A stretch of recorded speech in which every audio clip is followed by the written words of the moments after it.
In our nation's capital, I can't breathe. Protesters in the National Guard at the Lincoln Memorial. But after curfew in Los Angeles, people break into a high school. Police scale the roof to make arrests. And in Portland, police use pepper spray. And protesters in Boston use fireworks against the police. Growing fallout from President Trump's photo op outside the historic St. John's Church after violently clearing that peaceful crowd. Former President George W. Bush breaks his silence, and presumptive Democratic nominee Joe Biden giving an impassioned speech on healing the racial divide. And as thousands of people marching peacefully seeking justice in George Floyd's hometown of Houston, overnight his 6-year-old daughter talking about her dad for the first time. I miss him. What she and her mom want the world to know. I wish I could have been there to help him. Demand for answers. New questions about police behavior during protests. The people and the officers caught in the crosshairs. This as the FBI's disturbing new warning concerning violent opportunists targeting both police and protesters. 3 of the nation's top police chiefs join us live. The new hope for a coronavirus vaccine. Dr. Anthony Fauci says we could have 100 million doses by the end of the year, but will immunity be long-lasting? And peaceful and powerful. In Charlotte, North Carolina, 3 generations of black men sharing this emotional exchange. So what I need y'all to do right now at 16 is come up with a better way. Because how we doing it, it ain't working. Activist Curtis Hayes Jr. encouraging the future to find a better way. Plus, Keke Palmer's passionate plea. You have to pay attention to what's going on. Keke and Curtis both joining us live. Their messages about fighting for change this morning. Live in Times Square, this is Good Morning America. Good morning, America. Thank you for joining us this Wednesday morning after another night of protests all across the country. Thousands again taking to the streets to demand change, and thankfully, Robin, those protests notably less violent than previous nights.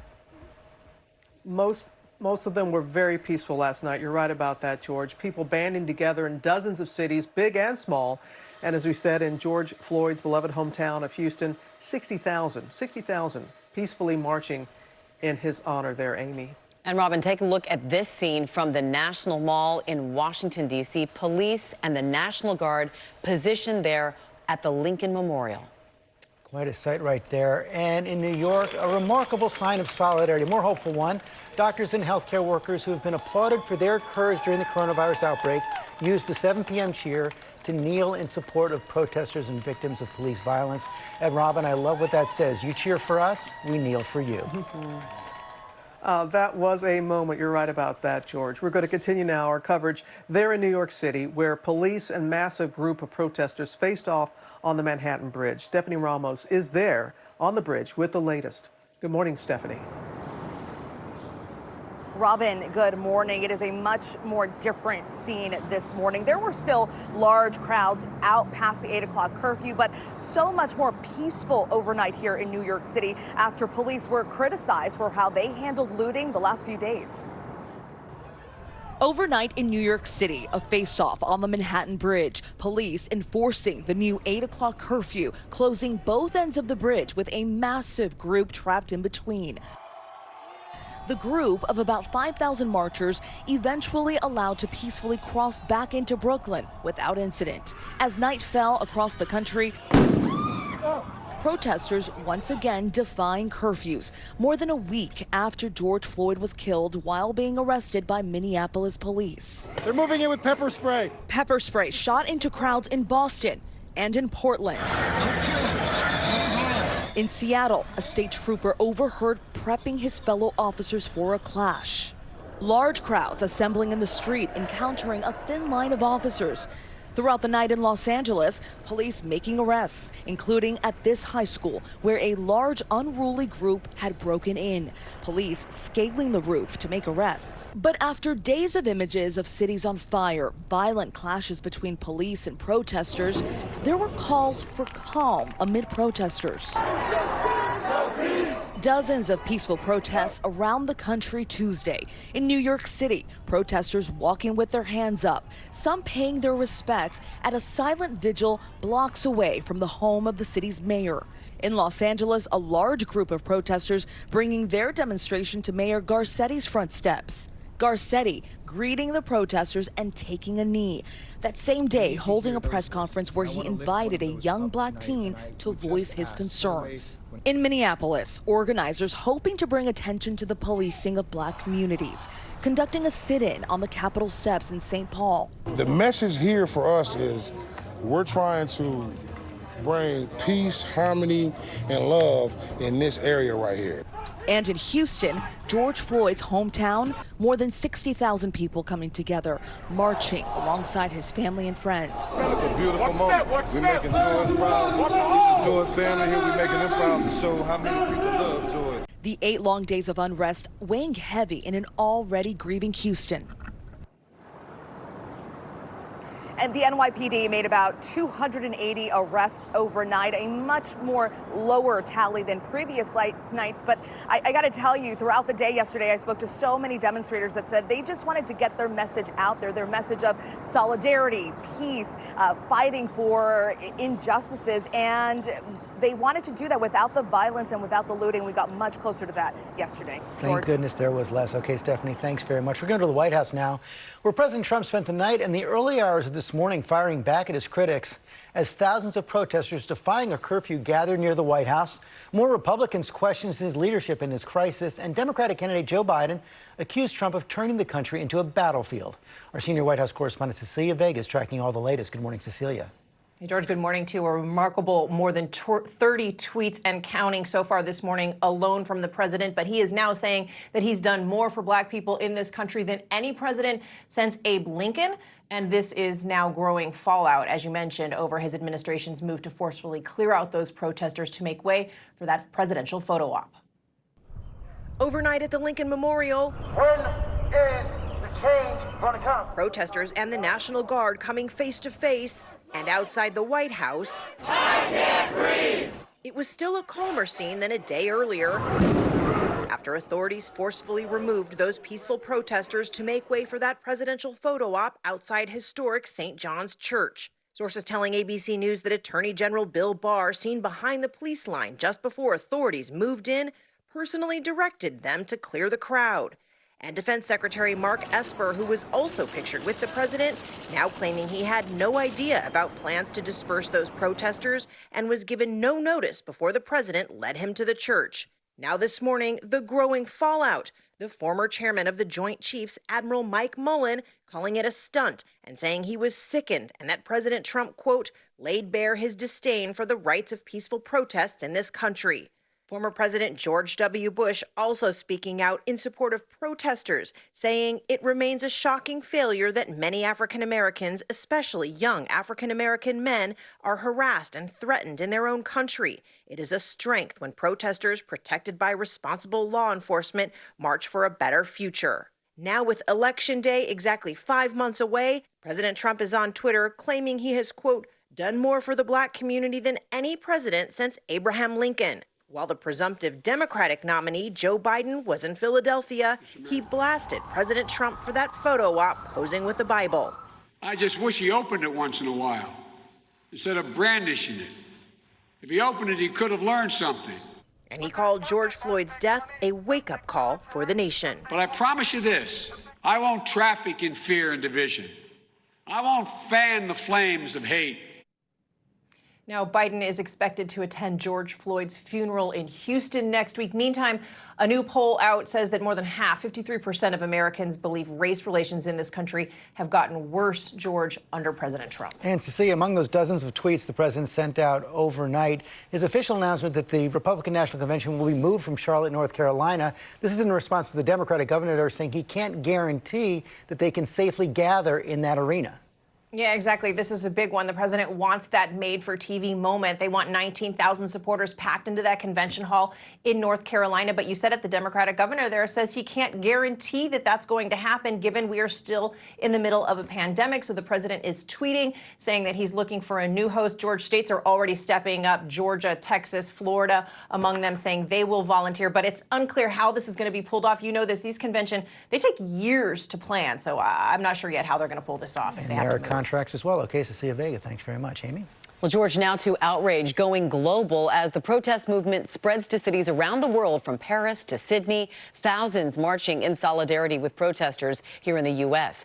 and also to confront racial injustice and police violence in their own countries. Maggie Rulli is in London, where another rally is happening today. Good morning, Maggie. Amy, good morning. Well, organizers here say they expect today to be the largest Black Lives Matter rally ever in the UK. And this is just the first of many planned for the next week. Demonstrators that we spoke to tell us they're out here today not only to show solidarity with those protesting in the US, but also to fight the injustice they say is happening right here in their own country, right here in Britain. That's the sentiment, that's the scene that we're seeing playing out around the world. On Tuesday, we saw demonstrators in the streets of Berlin, Milan, Amsterdam, Copenhagen, even as far away as Poland and New Zealand. People chanting, "I can't breathe," holding up signs with the images of George Floyd, signs that said racism is a pandemic. Even the Pope just today in his address called out racism. He said it was a sin, and even made the rare move to mention George Floyd by name during that address. Now, Amy, remember that despite the coronavirus pandemic, these crowds are still out here protesting. That's also despite the fact that many governments have warned against large gatherings like this. Amy? That's right, Maggie. And protesters in some of those places around the world are taking this opportunity to specifically speak out against injustices in their own countries. Yeah, exactly. I mean, clearly what's happening in the U.S. has sparked a larger movement around the world. In Paris, we saw demonstrators out on the streets. They held their fist in the air. They took a knee. They said they were there not only for George Floyd, but also to bring the memory back of a man, a black French man who died in 2016 while in police custody. Now, those started peaceful, those protests. They did quickly erupt, though. A fire started burning. Police officers were seen throwing tear gas in as well. So, Amy, what we're seeing is that the movement of one man has now spread around the world. All right. Maggie Rulli, thank you for that. George? Thanks, Amy. Back here at home, the FBI is warning that the protest marches are being infiltrated by violent opportunists who could put both police officers and protesters at risk. Our Chief Justice correspondent Pierre Thomas has the details. Good morning, Pierre. George, good morning. There's increasing concerns that some of these violent opportunists may be hunting law enforcement. A new bulletin from the FBI's Boston office warns police that operatives may be tracking public payroll records to find out some of the home addresses of officers. Authorities are urgently trying to figure out what may be going on here. This as there's an expanding list of attacks on police across the nation. From North Carolina to New York to Las Vegas, evidence of police being targeted. In recent days, an officer was shot in the head, police vehicles have been shot at, and officers have even been hit by cars. Robin? All right, Pierre, thank you. And even though most protests have been peaceful, some of those taking part have gotten injured during clashes in the streets, just not the police that Pierre was referring to. TJ Holmes is here with their stories, and some of those videos, we have to warn you, can be difficult to watch. Good morning, TJ. Hey, good morning to you there, Rob. And look, it's the reality we have to acknowledge here, that they are protesting police brutality, but at the same time, they say police are proving their point for them in real time. This has been a tale of competing powerful images. Police officers taking a knee with protesters. Police officers taking a swing at protesters with batons, taking shots at protesters with rubber bullets. The cries of a young girl allegedly maced by a police officer during a protest in Seattle. Disturbing images from protests around the country showing police using batons, tear gas, and other tactics as people protest police brutality. This from Austin, a woman, pregnant, allegedly hit by a non-lethal round fired by a police officer. The department is investigating. This scene in Atlanta led to charges against 6 police officers seen violently confronting 2 college students, Messiah Young and Tanya Pilgrim, who say they got stuck in traffic after curfew Saturday. I actually thought both me and Messiah were gonna die. The way everything happened so fast, there was no telling what could happen in the next moment. Messiah suffered a fractured arm and needed 20 stitches. Videos of clashes between police and protesters often spread quickly on social media, reinforcing divisions and distrust between police and the black community. And police have also been caught in the crosshairs while trying to keep cities calm. In Buffalo, 3 people now facing charges for striking 2 troopers and an officer with an SUV as they tried to push back a crowd of demonstrators. It appears to be quite purposeful. That's unacceptable. An investigation now underway into this video showing a car slamming into a police officer in a hit and run in the Bronx. The officer is in serious condition. Another 4 officers shot during a protest Monday night in St. Louis. And in a separate incident, retired police captain David Dorn shot and killed by suspected looters while protecting a friend's store.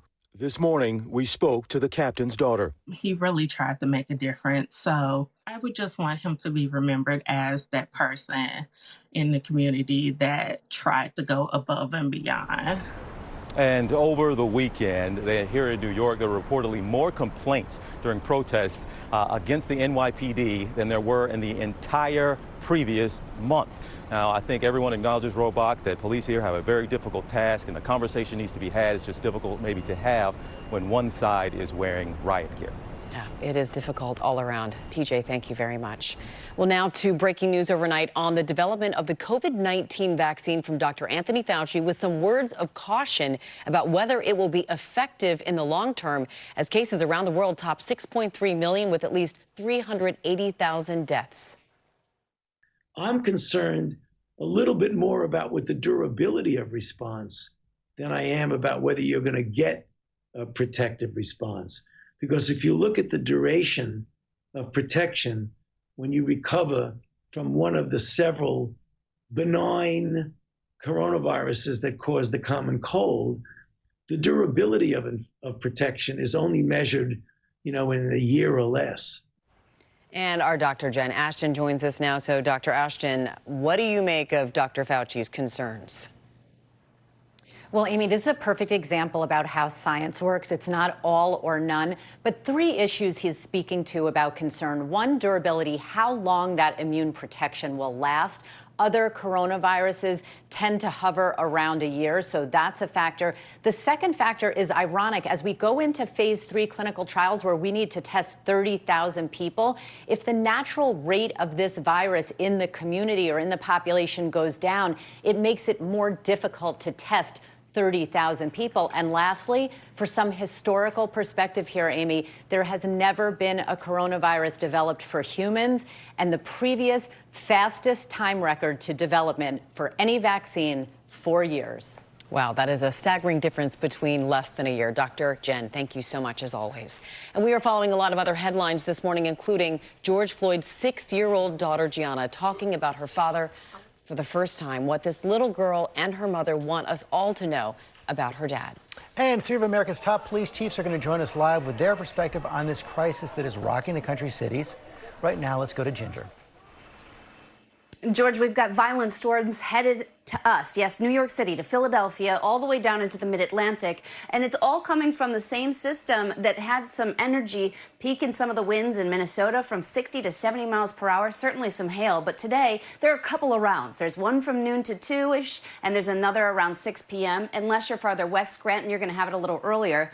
And then there's a large threat all the way back through Indiana, Ohio, Missouri, and a new storm up in the Dakotas. Your local weather in 30 seconds. First, the stormy cities, sponsored by Olay. Think you need to buy expensive skincare products to see dramatic results? Try Olay Skincare. Just 1 jar of microsculpting cream has the hydrating power of 5 jars of a prestige cream, which helps plump skin cells and visibly smooth wrinkles, while Olay Retinol 24 provides visibly smoother, brighter skin. For dramatic skincare results, try Olay, and now receive 25% off your purchase at Olay.com. Brand power helping you buy better. On weather alert today for stifling heat and strong to severe thunderstorms. Now, the heat will have this afternoon. 95 degrees are forecast with the humidity. It will feel like 97 to 98. And even though our storm threat is lower And a little later, after 7 o'clock, still when they come, they could pack a bit of a punch, especially the northernmost counties of Maryland. 90 degrees for Thursday, close to 90 on Friday. The weekend, your Saturday, still storm chances. Sunday looking better.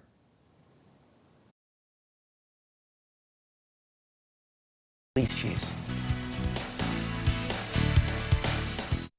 Unpredictable Crohn's symptoms following you? For adults with moderately to severely active Crohn's disease, Stelara works differently. Studies showed relief and remission with dosing every 8 weeks. Stelara